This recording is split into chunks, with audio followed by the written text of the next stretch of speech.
Bien, chicos, el día sábado el examen es a las 4:30, ¿no? Ingrid.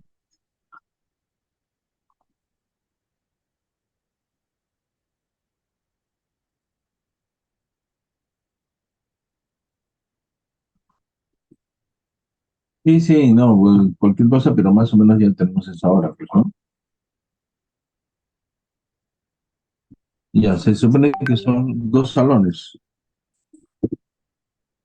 Ya, ok, bien.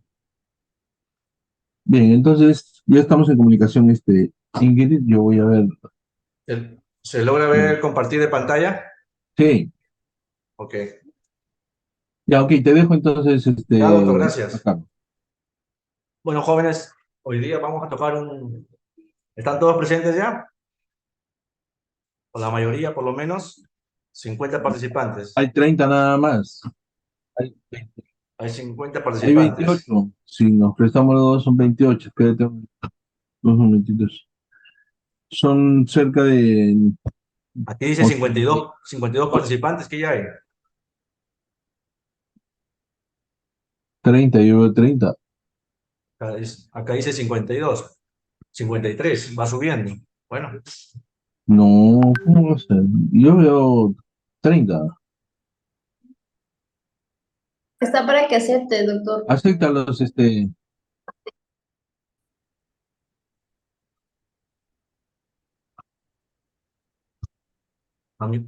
ya están acéptalos, admitidos acéptalos. todos, están todos admitidos ya. Ya, Admitir todos. ya está aumentando.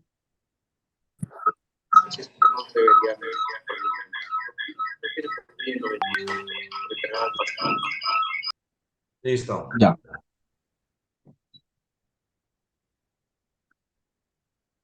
¿Podemos empezar, jóvenes?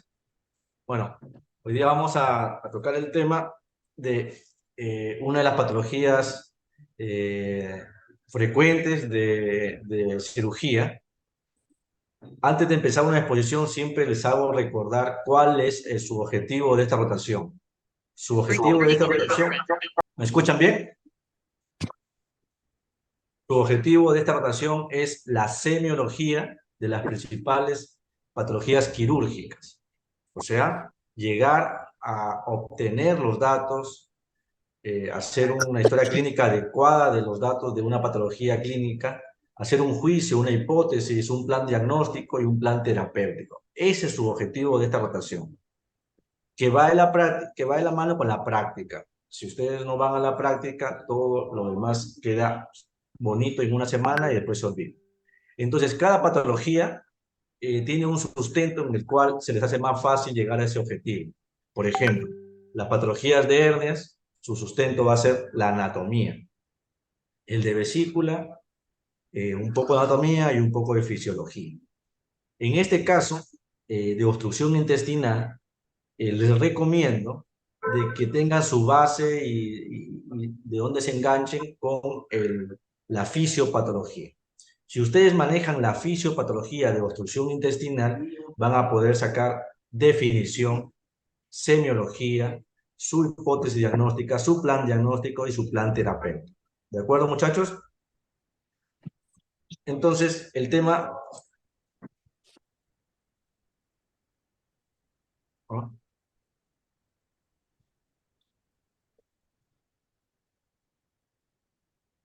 Obstrucción intestinal. Entonces, la fisiopatología de la... Perdón, un ratito, voy a cerrar la puerta.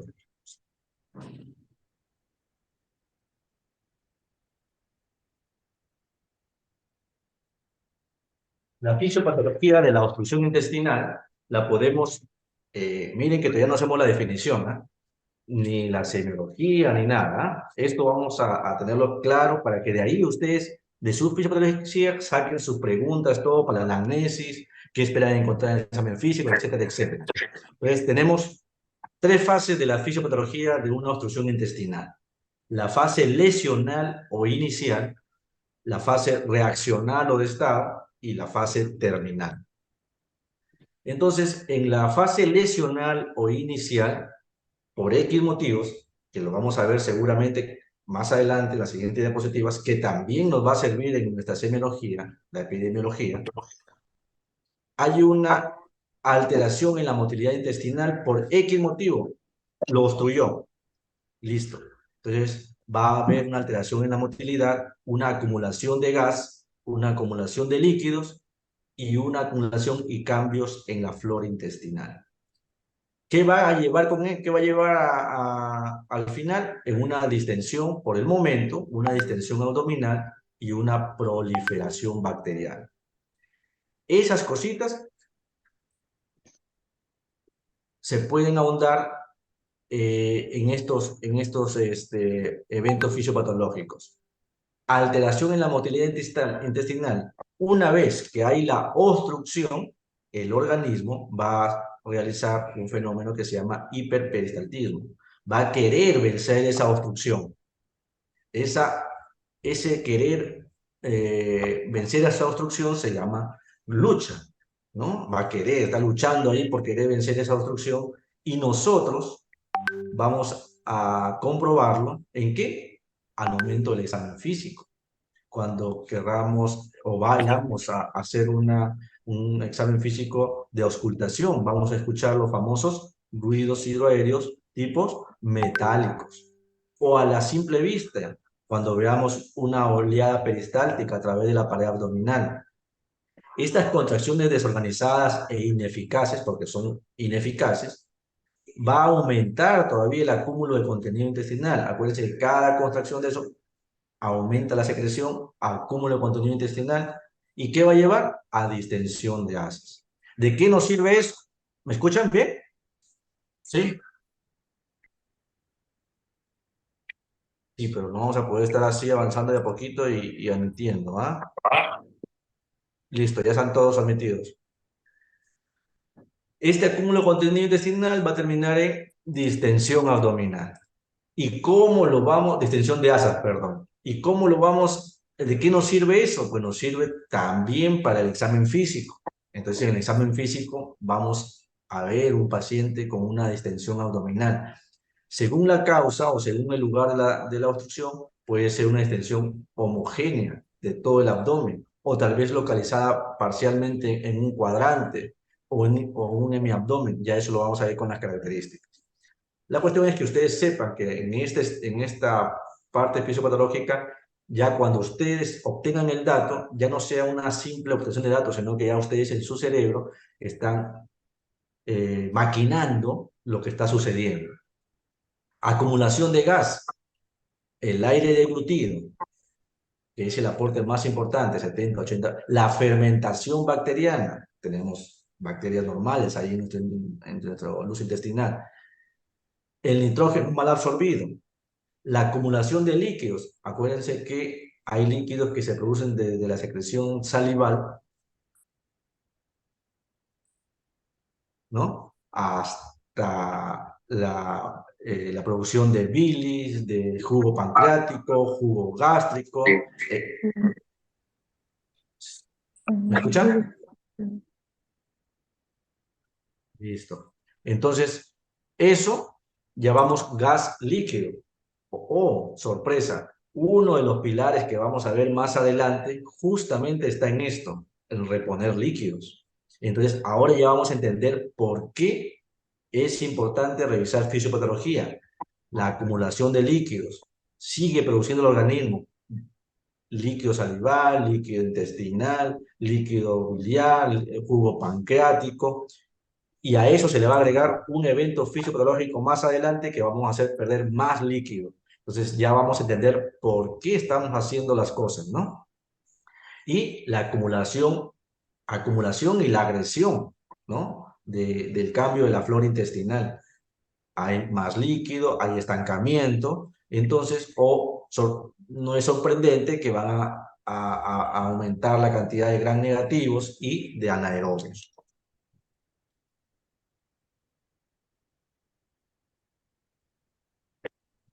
La segunda fase es la fase reaccional o de estado.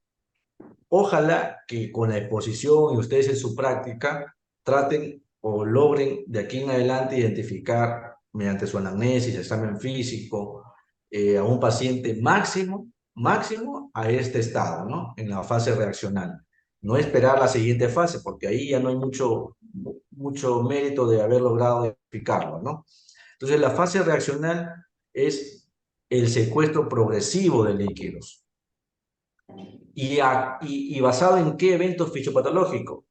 Asumo, no sé si es que en la facultad, en los primeros años les han enseñado o han tenido el curso de biofísica.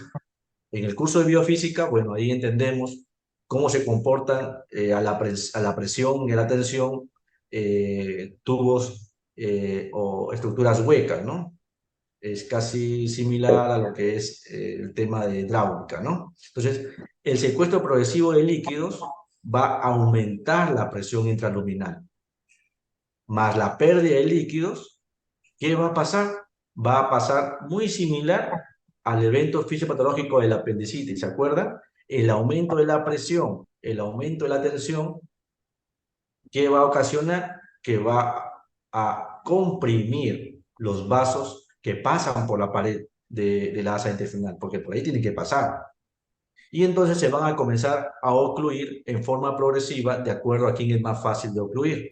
Los más fáciles de ocluir son los vasos linfáticos, de ahí siguen los vasos venosos y de ahí siguen los vasos arteriales. Entonces, en ese orden van a comenzar a ocluirse.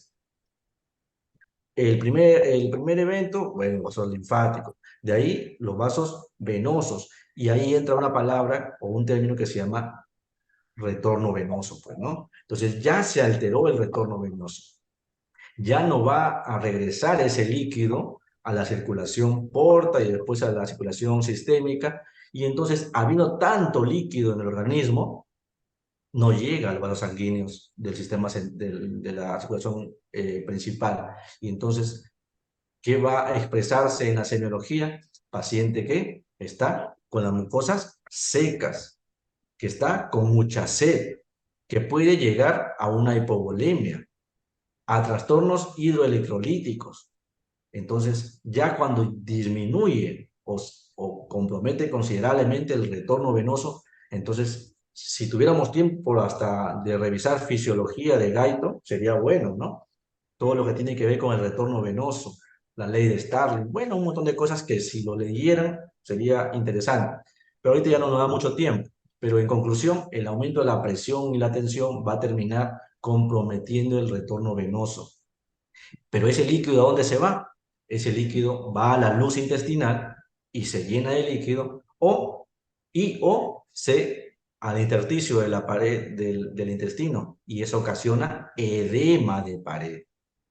Ah, edema de pared. Miren en qué fase está el edema de pared. Por lo tanto, más adelante, cuando veamos la ayuda diagnóstica por imágenes, vamos a entender en qué momento existe edema de pared y por qué es importante tener en presente esto y no solamente fiarse de la clásica, la clásica información de que obstrucción intestinal es sinónimo de niveles hidroaéreos nada más, ¿no? Desde antes ya nos está avisando el organismo que está obstruido, si revisásemos la fisiopatología adecuadamente.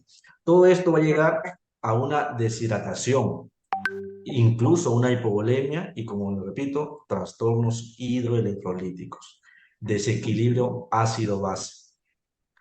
Pregunta de examen, ¿cuál es el fenómeno que compromete al organismo cuando hay secuestro de líquidos y alteraciones de líquidos y hidroelectrolíticos? No es una acidosis metabólica, no es una acidosis respiratoria, es una alcalosis metabólica. No se olviden. Doctor, ¿cómo dijo? Listo. Fenómeno que compromete el organismo. Ya les puse. De ahí sigue, a ver, anterior, pues como el anterior. Deshidratación, hipovolemia, trastornos hidroelectrolíticos, disminución del cloro, del sodio, del potasio, desequilibrio ácido-base, va a producirse en acidosis y sobre todo alcalosis metabólica, sobre todo alcalosis metabólica. Esto es más de lo que les estaba explicando, alteraciones en la vascularización de las arterias distendidas. Entonces hay una hiperpresión intraluminal. Ya hay líquido, ya pasó tiempo, ya hay una agresión bacteriana. Y todo eso va a producir, pues, factores inflamatorios que van a terminar con una inflamación de la pared intestinal y a eso le llamamos un edema de asa.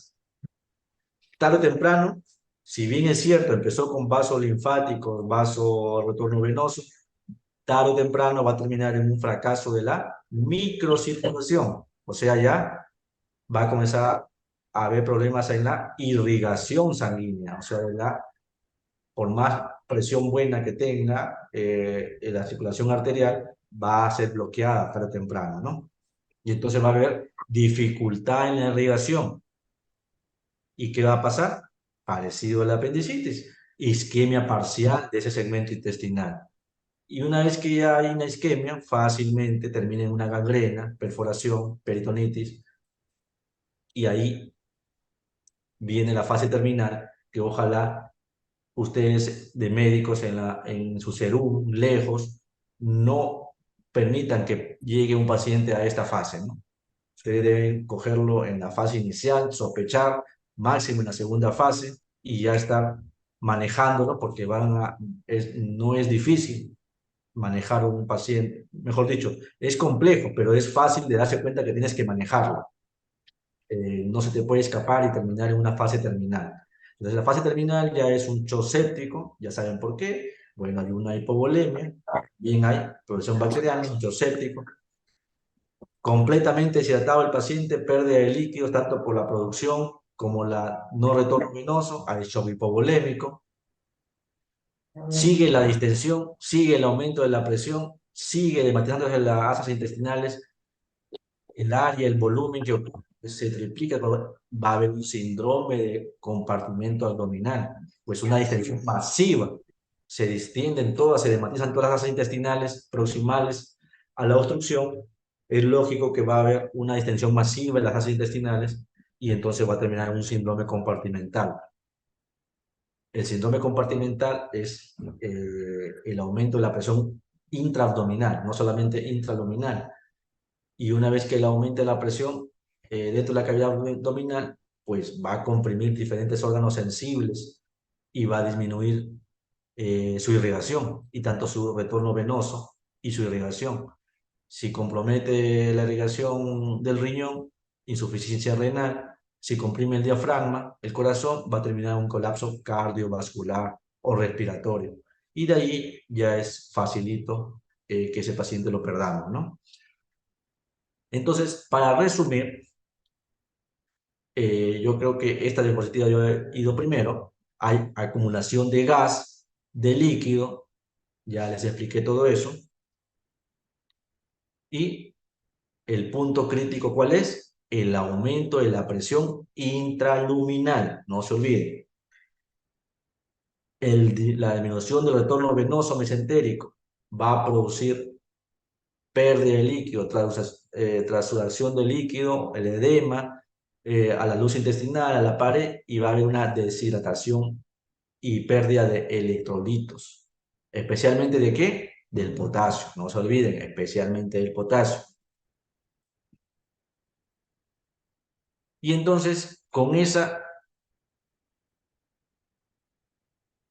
¿Alguien más quiere entrar? Creo que ya no, ¿no? Con esa introducción, entre comillas, porque ya no es una introducción, es parte de la clase, podemos definir una obstrucción intestinal. Entonces, es la detención parcial o total, no necesariamente total, del tránsito del contenido intestinal. ¿Ya? Hay varias formas de clasificarlas. Vamos a decirlas. Bueno, mecánica, no mecánica, no sé si es que es lo correcto, creo que está incluido dentro del tema el hilio adinámico, ¿no? A la que se refiere la no mecánica, porque una obstrucción intestinal se refiere más a una cuestión mecánica, ¿no? Si existe realmente una obstrucción. El otro es una cese del tránsito intestinal por cuestiones fisiológicas, ¿no? Puede clasificarse también por el nivel de la obstrucción, si son altas o bajas. Hasta el duodeno y las primeras asas yuyunales se pueden considerar altas. y bajas desde las últimas asas de yeyuno ileales sobre todo, y colon. Otra forma de clasificar es si son agudas o crónicas. Crónicas más relacionado pues con procesos invasivos, ¿no? Que van obstruyendo poco a poco la luz intestinal. Llámese una neoplasia de colon, ¿no? Que poco a poco va invadiendo la luz intestinal. Y las agudas, que son las más comunes, pues, ¿no? A las que llegan por el hospital de un momento a otro, ¿no? Entonces, clasificación por su origen, ojo, por su origen, mecánica y no mecánica. Por su inicio, agudo o crónica. Su extensión, parcial o completa, a la que le llamamos obstrucción intestinal y a la que le llamamos suboclusión, ¿no? Son parte de una obstrucción intestinal. La localización, si es intestino delgado, alto, bajo, también se puede clasificar así, o es intestino grueso. En alguna bibliografía consideran al intestino grueso fuera del tema de obstrucción intestinal, ¿no? Efecto sobre el intestino, simple, estrangulado o de asa cerrada. Simple, bueno, que no haya ningún compromiso del asa intestinal, estrangulado cuando ya hay un compromiso vascular, y asa cerrada por la característica de que la obstrucción tanto es proximal como distal al asa. Ojo, asa cerrada, si la obstrucción es proximal y distal al asa. ¿Y cuál es la más propensa a perforarse? Este tipo de obstrucción, la obstrucción intestinal en asa cerrada. No se olviden. Así como hemos echado mano a la fisiopatología para ir fijando algunas ayudas para nuestra semiología, sobre todo en el examen físico y también en la anamnesis, para ir sospechando la causa de la obstrucción intestinal o la misma obstrucción intestinal, nuestra hipótesis diagnóstica y por qué, le echamos de mano entonces a la epidemiología, que también es importante. Acuérdense que la medicina está basada, casi todos los diagnósticos, en una normalidad. Normalidad significa de que yo voy a ir a apostarle no a la tinca, sino voy a apostarle a la mayor probabilidad. Entonces, después de que se han hecho varios estudios y en la práctica clínica haya literatura, entonces tenemos que las causas más frecuentes son bridas y adherencias postoperatorias, 60 a 70%. O sea, casi todas las obstrucciones intestinales son debidas a bridas y adherencias. Si yo sé que la mayoría, 70% de mis sospechas de obstrucciones intestinales son por bridas y adherencias, tengo que saber que pueden ser la causa y la que me puede ayudar también al diagnóstico de una obstrucción intestinal. Entonces, por lo menos debo saber qué es una brida, qué es una adherencia, ¿no? Y sospecharlo. Y también irla a buscar. Si yo tengo un paciente con toda la semiología de una obstrucción intestinal, por lo menos tengo que ir a buscar una cicatriz, ¿no? O preguntarle si he sido operado. Generalmente la parotomía es exploratoria de cirugías grandes. Las bridas y adherencias entonces son tejido cicatrizal, fibroso, ¿no? Producto del proceso inflamatorio, la manipulación, la propia cirugía, ¿no? Que ocasionó una cirugía previa y que, bueno, en su momento la laparotomía ayudó a resolver el problema, pero el proceso inflamatorio ha continuado y ha hecho fibrosis, tejido cicatrizal crónico. Si es un tejido cicatrizal entre intestino e intestino, se llamará adherencias. Si es un tejido fibroso, más duro, más fuerte, como una tela de araña dura de intestino, la pared intestinal, a la pared del abdomen, serán bridas. Esas condicionan a que el intestino se quede atrapado o se rote sobre su eje, ¿no? O produzca algún tipo de hernias, entre comillas, hernias internas, y atrape ese intestino y termina siendo un cuadro de obstrucción intestinal.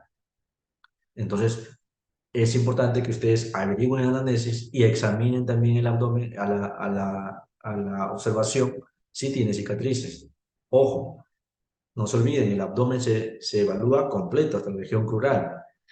Hernias, y justamente viene la segunda causa.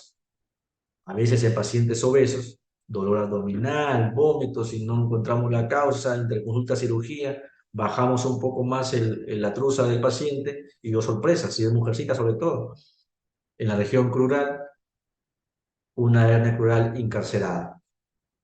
Ahí estaba la causa de la obstrucción intestinal. ¿De acuerdo? Entonces, la segunda causa de obstrucción intestinal es el encarcelamiento, obvio también el estrangulamiento, de las hernias, sobre todo en la misma frecuencia que se presentan, hernias inguinales, crurales, umbilicales. En las mujeres, más frecuente, las hernias crurales se encarcelan. No se olviden de ese dato. Nunca pierdan de vista a un paciente con un cuadro de náuseas, vómitos, con sospecha de obstrucción, examinar bien la región inguinal, la región crural, ¿de acuerdo?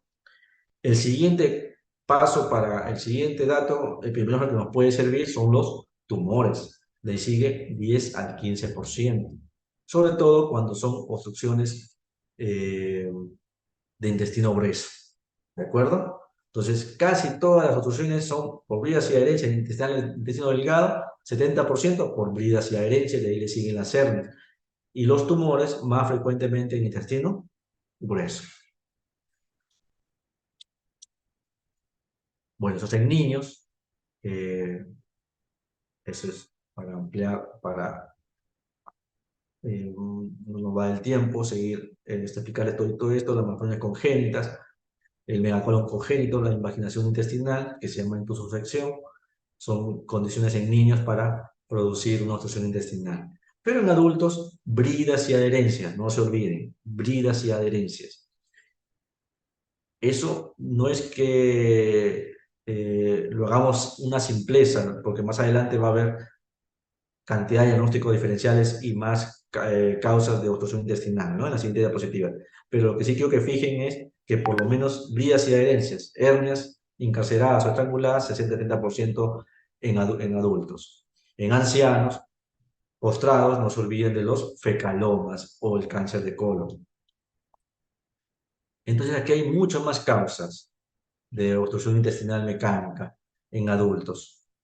Entonces, si bien es cierto, les dije, bridas y adherencias, hernias, están acá, miren, en las anormalidades extraluminales. Entonces, un poquito lo ampliamos porque no nos podemos llegar a la simpleza.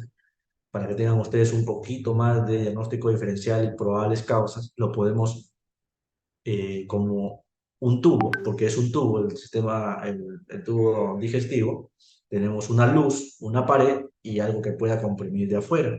Entonces tenemos anormalidades intraluminales, o sea, dentro de la luz, anormalidades intramurales, o sea, de la pared, y anormalidades extramurales, o extraluminales, o sea, algo de afuera que comprime al tubo digestivo y ocasiona la obstrucción.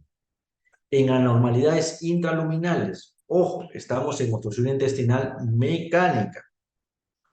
Entonces, cuidado que viene pregunta de examen, ¿cuál de las siguientes es obstrucción mecánica? Y le ponen la palabra iliobiliar, ¿no? Así se llama, iliobiliar, pero no es un ilio adinámico, acá está, ¿ve? En mecánicas, anormalidades intraluminales por cálculos biliares.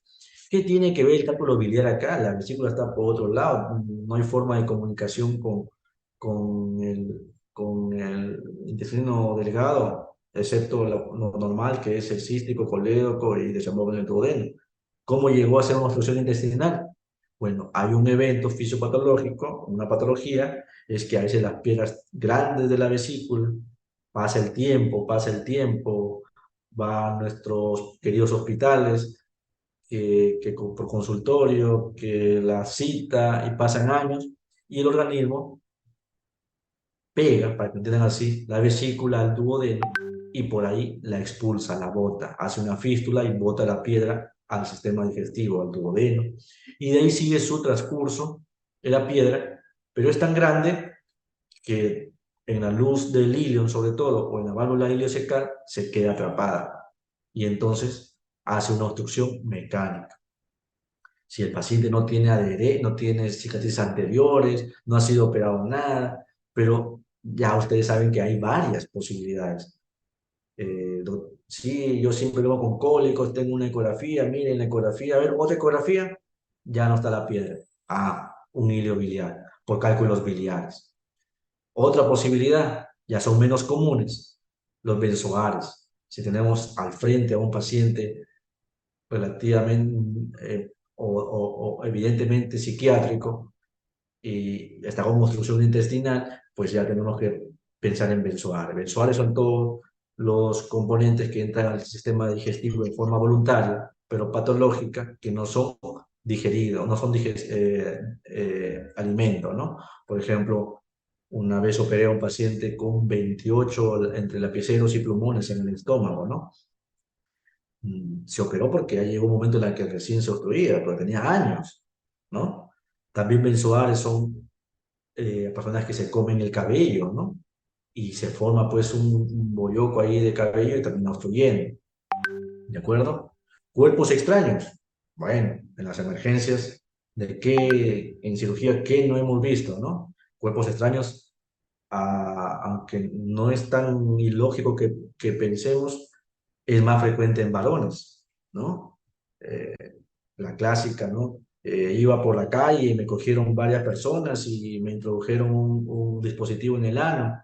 Bueno, ya son sus hábitos, pero se le quedó atrapado ahí en la última porción del recto un desodorante, cualquier cuerpo extraño y va a producir obstrucción intestinal. Tienen que tenerlo también presente. Parásitos, impacto fecal, sobre todo en adultos muy mayores, postrados. Todos esos son problemas intraluminales que sí pueden causar una obstrucción intestinal. Anormalidades intramurales, los neoplasias, las estenosis por isquemia. Esta estenosis por isquemia, que era poco frecuente o no lo sospechábamos, en el tiempo del COVID, los cirujanos del Hospital Heysel se acostumbraron a ver estas obstrucciones intestinales, o no se acostumbramos, mejor dicho, ¿no? Las estenosis por isquemia, ¿no? Eh, Parece que, aunque no parece, sino que ya se demostró que el COVID también producía trombosis, ¿no? Y operábamos pacientes con obstrucción intestinal por problemas de trombosis mesentérica, ¿no? Hematoma intraluminal, atresias además en niñitos, pues la intusección en lactantes, en niños, la enteritis, la diverticulitis.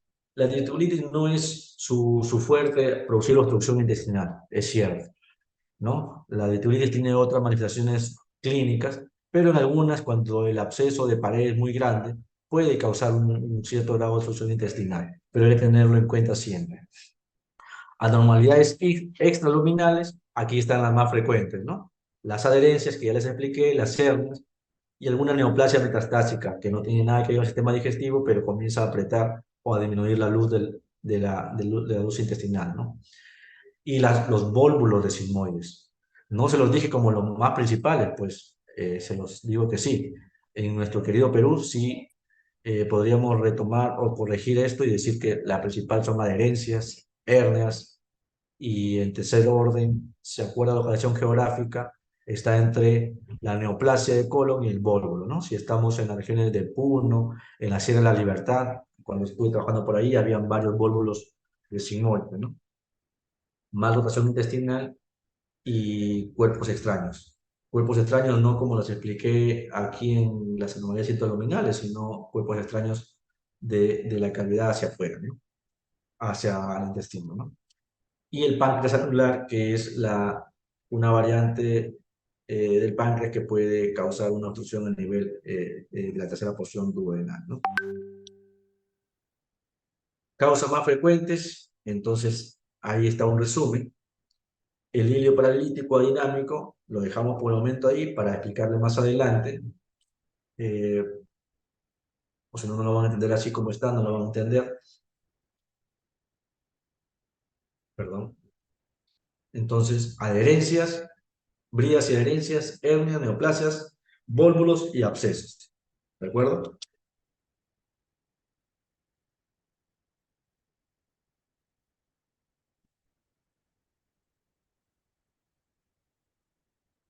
Entonces, acá hay otro que es ya una diapositiva de causas de hilio. Pero para que no lo memoricemos y lo tengamos fácil de acordarnos, un hilio es la detención fisiológica o fisiopatológica del tránsito intestinal, no hay una obstrucción real. Y debemos acordarnos, para que nos podamos aprender todo esto y podamos tenerlo fácil, tenemos que ir un paso más atrás. ¿Cómo funciona el peristaltismo intestinal? O mejor dicho, ¿en quién se basa? ¿Quiénes son los parámetros que hacen que se mueva el intestino, ¿no? O que se detenga? Entonces, está basado en los líquidos, los electrolitos por un lado, líquidos electrolitos, y por otro lado el control del sistema simpático y el equilibrio entre el sistema simpático y parasimpático. Para que nos acordemos, entonces, el simpático es aquel que se va a manifestar cuando estamos, o va a haber predominio cuando estamos siendo agredidos, ¿no? Por ejemplo, había una propaganda que decía, destila adrenalina, ¿no? Se tiraba el personaje de un parapente, de un paracaídas, entonces destila adrenalina, está siendo expuesto a una agresión, está preocupado, estresado, pero un estrés bueno según la propaganda, ¿no? Entonces, todo aquello que produzca un cierto grado de estrés, agresión al organismo, el organismo no se puede dar el lujo de estar quieto, tiene que empezar a activar su sistema simpático y correr, ¿no? Así fuimos diseñados, para correr o enfrentarnos. Entonces, si se activa el sistema simpático, no puedo yo darme el lujo de ir al baño si me está corriendo una bestia gigante, ¿no? Entonces tengo que correr, tengo que tener la pupila dilatada, más atento, mejor irrigación, etc. Entonces todo se detiene, mi sistema intestinal se va a detener y el parasimpático se va a abolir. Si estoy tranquilo, entonces el parasimpático va a predominar y mi intestino se va a comenzar a mover de arriba hacia abajo. Entonces, todo aquello que produzca una agresión va a fomentar el predominio del simpático. Y entonces va a haber tendencia de un hilio, de que no se mueve el intestino. Entonces, ¿qué ocasiona una agresión al organismo? Intraabdominales, una peritonitis, un absceso, una inflamación. La misma cirugía va a producir un sinnúmero de agentes agresores al organismo que lo toma como una agresión el organismo. Entonces va a predominar el sistema simpático. El ácido gástrico, la bilis que se nos puede derramar en una cirugía, la sangre, la hipoxia intestinal. Imagínense una fractura de columna, la pancreatitis, ojo, causas de hilio. La más común, pues, una cirugía previa, una isquemia, una pancreatitis. Ha habido, a la oportunidad, cuando hemos tocado el tema del abdomen agudo, extraabdominal, uno de los abdómenes agudos, extraabdominal es el cólico renal. Ahí hasta el más fuerte de los, ¿cómo es la novela? El más fuerte de los machos llora, ahí llora por emergencia, por un cólico renal, ¿no? Una metástasis, todas son agresiones. Extraabdominales, neumonía. Entonces, cuidado con algunos pacientes que hacen un cuadro similar a una obstrucción intestinal y es un hilio, sobre todo en los pacientes adultos, ¿no? Pregunta de examen, ¿no? Paciente de 80 y pico años con neumonía. Entonces, casi un caso similar a una obstrucción intestinal y es un hilio, una neumonía. La insuficiencia cardíaca, trastornos electrolitos. Operamos a un paciente bien operadito, pero no le administramos buena cantidad de líquidos, de electrolitos, tiene derecho a ser un hilio, ¿no? La misma, la septicemia, medicamentos, los medicamentos utilizados sobre todo en anestesiología, ¿no? El trauma cefálico, un paciente cotequeado puede hacer un hilio. Y entre consulta y cirugía, entrarlo a operar por obstrucción intestinal, no, es un hilio. No se olviden, muchachos. Entonces, ahora sí, vamos con todo eso, ya podemos tener más facilidad de nuestro objetivo principal, que es la semiología. Y entonces cuando yo les diga que tiene esto, esto, esto, ya no va a estar en el vacío, ya ustedes van a recordar la fisiopatología y por qué se está dando. Dentro de todos los datos semiológicos, el principal es el dolor.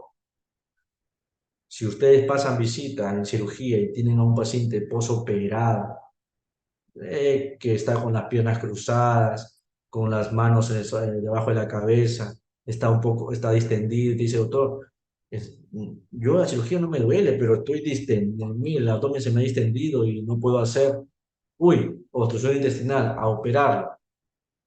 No dijo ni la palabra clave, no dijo ni dolor, porque es un hilio, porque se ha detenido el intestino, no está luchando para vencer una obstrucción, por eso no duele el hilio. Entonces acá es un dolor principal, punto semiológico, el dolor. De ahí vienen a los costados, alrededor de él, la distensión abdominal, la náusea, los vómitos, la ausencia de canalización de flatos, de gases, no elimina gases, y obvio la alteración de los hábitos intestinales, ¿no? Que dejó de comer, que comió después, que no puede comer, ya, eso viene asociado. Datos clínicos para conocer la causa de obstrucción intestinal, ahí echamos mano, ¿a quién? A nuestra epidemiología, ¿no? Dijimos que vamos a echarle mano a todos. Entonces, antecedentes personales en nuestra anamnesis. Señor, señora, ¿tiene cirugía renal previa? Sí, ya. ¿Tiene el cuadro? Ya estoy sospechando.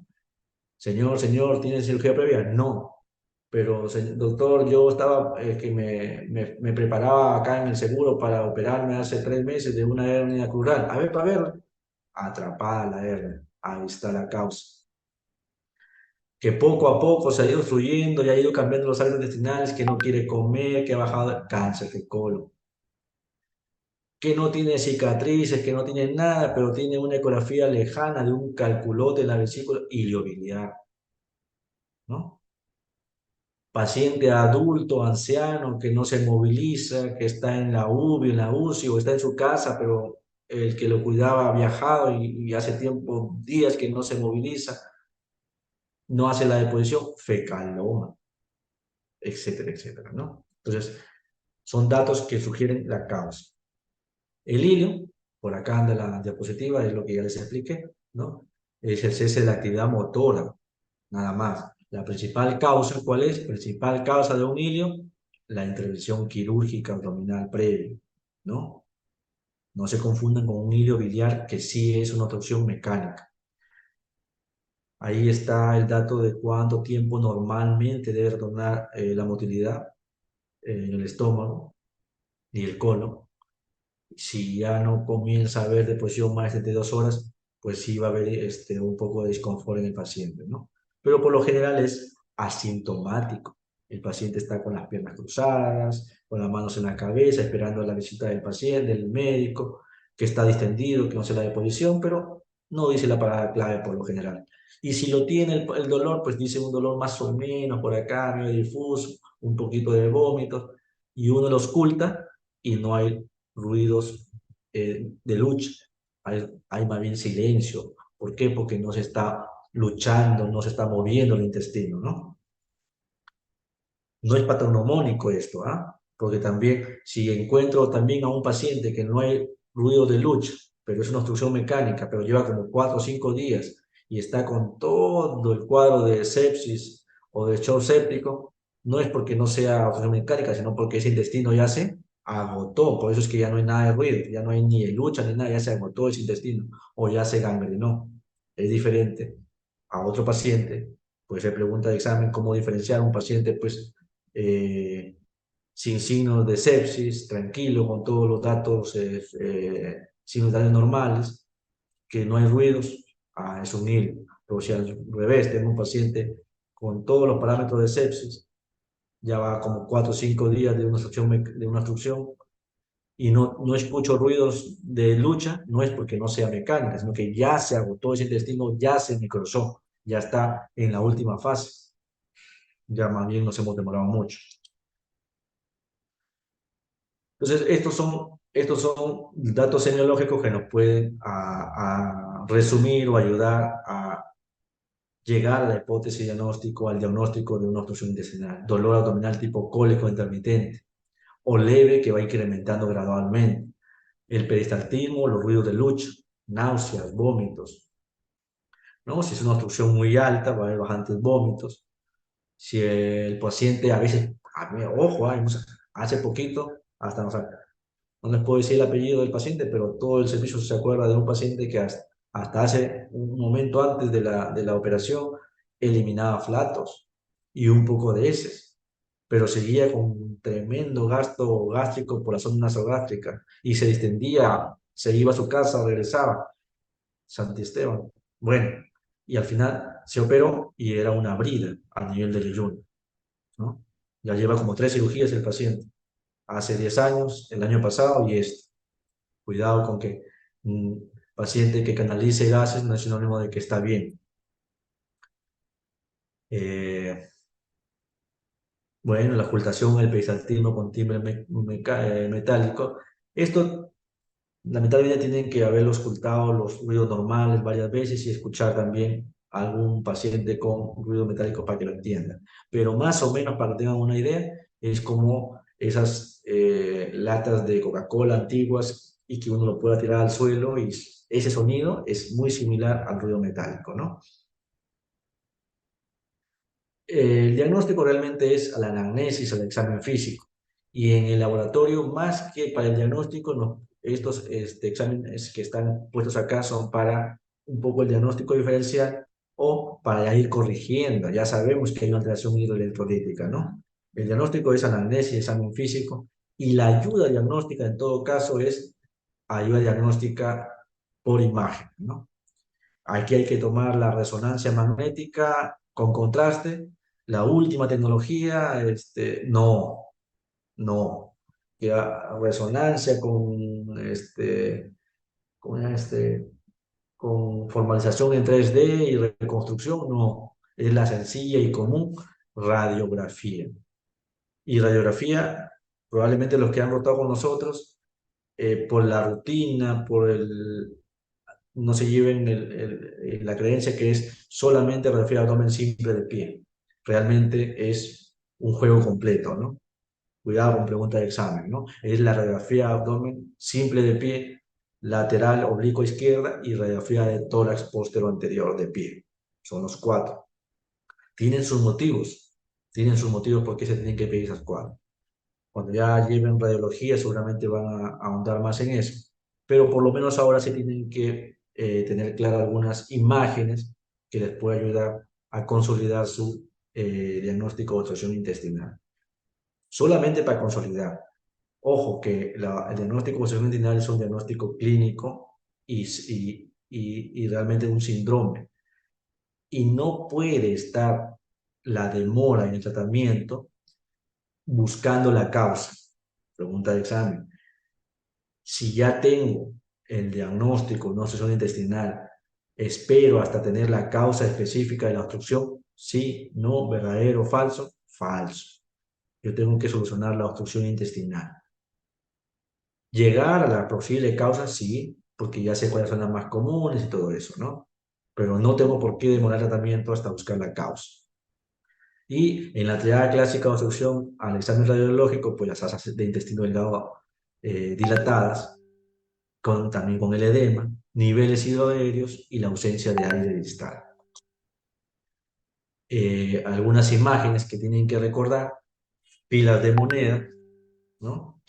Estas son las pilas de moneda, estos son los niveles hidroaéreos, por lo menos eso tienen que recordarse. Las pilas de monedas tienen su explicación en las primeras diapositivas que les di, que es en la fisiopatología del edema de pared.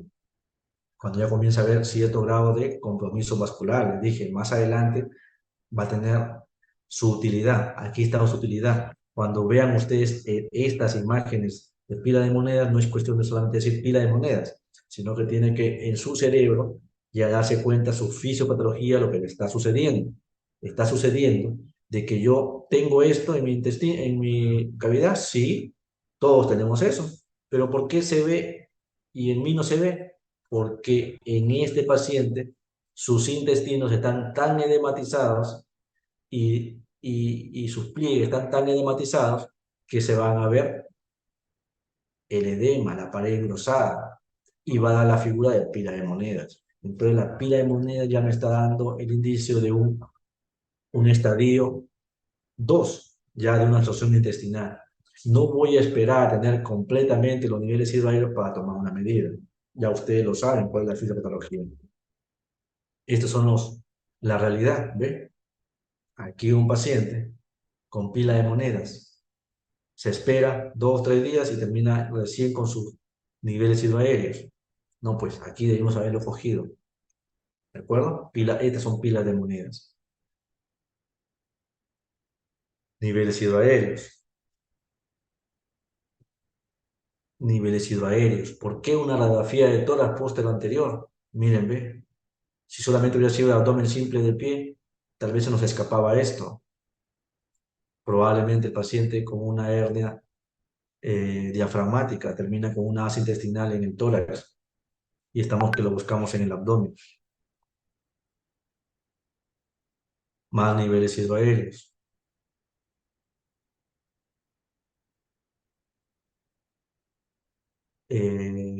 Dentro de las más comunes, dijimos en el colon, la neoplasia y el vólvulo de sigmoides. El vólvulo de sigmoides en comunidades de la Sierra de Libertad, de Puno, ¿no? Es bastante común por el tipo de dieta. La imagen radiográfica es en un grano de café o arriñonada, y esta es la imagen real al momento de la operación. Bueno, esa es la ventaja que se tiene la especialidad de cirugía, ¿no? Los cirujanos, la ventaja que tenemos, ¿no? Que la semiología, las imágenes, ya no las vemos como una imagen, sino que ni bien vemos la imagen, ya nuestro cerebro se está viendo así, ¿no? Porque lo hemos visto varias veces. Por ejemplo, los cálculos de vesícula, ya cuando uno ve una imagen de sombra acústica, ya no está viendo la sombra acústica, ya está viendo hasta la piedra, hasta nos está sintiendo cómo puede estar, ¿no? Igual es en esto, ¿no? Esta imagen ya uno lo relaciona con esta imagen. Granos de café, no se olviden, pregunta de examen, eh, radiológicamente un grano de café es más compatible con un vólvulo de sigmoide. En la tomografía, la forma de U o de C, casi en la tomografía nos va a ayudar este tipo de imágenes, ¿no? Para considerar una obstrucción intestinal. Y entonces el manejo preoperatorio, ya hicieron la hipótesis, el diagnóstico, el manejo preoperatorio debe ir de la mano con su fisiopatología. No pasa, entonces, no pasa nada de mantener al paciente en ayuno, pues. Ya sé que ya perdió líquidos, hay líquidos en la luz intestinal, está haciendo cardiocultivo de bacterias, me está haciendo por reflejo producir más secreción, entonces tengo que vaciar eso, o tengo que disminuir la presión intraluminal, vaciar el contenido gástrico, entonces una sondita nasogástrica. Aunque con un metaanálisis todavía no está comprobado la utilidad, pero en la práctica sirve vaciar el contenido gástrico. Pero ya saben ustedes por qué. ¿Por qué? Por la fisiopatología. ¿Qué revisaron esa fisiopatología? La pérdida de líquidos, electrolitos. Entonces, ¿qué tengo que hacer? Instalar venoclisis, ¿no? ¿Para qué? Para la administración de líquidos, electrolitos. No quiero que se me vaya a la tercera fase de la fisiopatología. Tengo que manejar esto, pero también tengo que ir controlando sus signos vitales. Bueno, laboratorio y todo lo que tiene que prepararse para una posible cirugía, y laboratorio también para medir el área de electrolitos para corregirlos, ¿no? Va a entrar a sala. Antibiótico terapia o profiláctica si hay datos de infección. Bueno, discutible esto, pero en nuestra fisiopatología ya sabemos que hay translocación bacteriana. Ya a nivel de la segunda fase de la obstrucción intestinal ya está habiendo proliferación bacteriana de gram negativos y de anaerobios. Entonces, cuando le pregunta de examen, le digan cuál de las siguientes combinaciones podría usted usar en obstrucción intestinal, pues comienzan a buscar donde haya uno para gram negativos y uno para anaerobios. El manejo quirúrgico, bueno, el estándar de oro para una obstrucción completa, si es, ya usted hizo el diagnóstico de obstrucción intestinal, ya no hay más vuelta que darlo. Ya no esté buscando la causa. La obstrucción intestinal es sinónimo de intervención quirúrgica, ¿ya? ¿En cuáles todavía puede usted darle chance o sospechar de que no es una obstrucción mecánica? Bueno, una obstrucción parcial intestino delgado, ¿no? Al ejemplo que le di anteriormente, pero al final el paciente terminó siendo operado. Se desobstruía, volvía y ya, terminó siendo operado, ¿no? Esta obstrucción que ocurre en el periodo postoperatorio temprano, lo más probable es que sea un hilio. Y la obstrucción intestinal causada por una enfermedad de Crohn, ¿no? Manejo quirúrgico, sí o sí. Pregunta de examen. ¿Cuál de las siguientes patologías usted fuera de contexto para un manejo quirúrgico? Manejo quirúrgico sí o sí, estranguladas, vólvulos, peritonitis y una obstrucción en asa cerrada. Estas terminan en quirófano. ¿Qué es lo que se tiene que hacer? Bueno, ese no es su objetivo, pero una cuestión motivacional, ¿no? Si son adherencias o bridas, simplemente se rompen o se lisan o se cortan y se acabó el asunto. Si son tumores, esto es relativo. Si el paciente está en condiciones, se disparará, si no, se manejará la emergencia, ¿no? Con colostomías, sinostomías, etcétera, ¿no? En tiempo del COVID, graso error, sí que intentábamos esto, pues en tiempo de COVID era un paciente, no teníamos paciente, pues, ¿no? Era un paciente muy comprometido, que lo que tenía que corregirse era la obstrucción y salir. Y si es una hernia, bueno, según la condición del contenido herniario, se reduce y se repara como cualquier otra hernia. En cualquiera de los casos, si hay una área de intestino no viable, se reseca. ¿A qué le llamamos no viable? Pues aquellas que están encrozadas, no hay movimiento, como esta, ¿no? Por ejemplo, esta, viable, volvió a su color, y esta ya es no viable, pues, ¿no? Intestino no viable. El color, ¿qué sugiere que no sean viables? El color. El peristaltismo, lo estimulas con algún estímulo mecánico y no se mueve, está vivo. Acá, si lo mueva, no se va a mover para nada. Y las pulsaciones arteriales marginales, pues, ¿no? La mejor vía es la línea media, no se olviden. Pregunta de examen.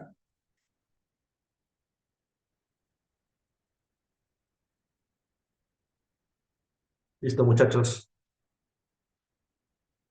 Sé que están sobre el tiempo y creo haberles alcanzado un tema que es relativamente frecuente, importante, y nuevamente mi recomendación a colgarse bien de su fisiopatología que les va a servir para su semiología y el manejo. ¿Están allí? ¿Ya se fueron antes que yo? Muy bien, muchachos. Sí, doctor, muchas gracias. Los dejo porque tengo la guardia que me está encima mío. Gracias, doctor. Gracias, doctor. Examen. Gracias, Las doctor, hasta luego. preguntas, si Dios quiere, las preguntas van a venir de la exposición. Se las voy a alcanzar al doctor y espero que haya sido útil en su vida práctica y también para su reto de su examen. Suerte. Gracias, doctor. Hasta luego. Gracias, doctor. Hasta luego.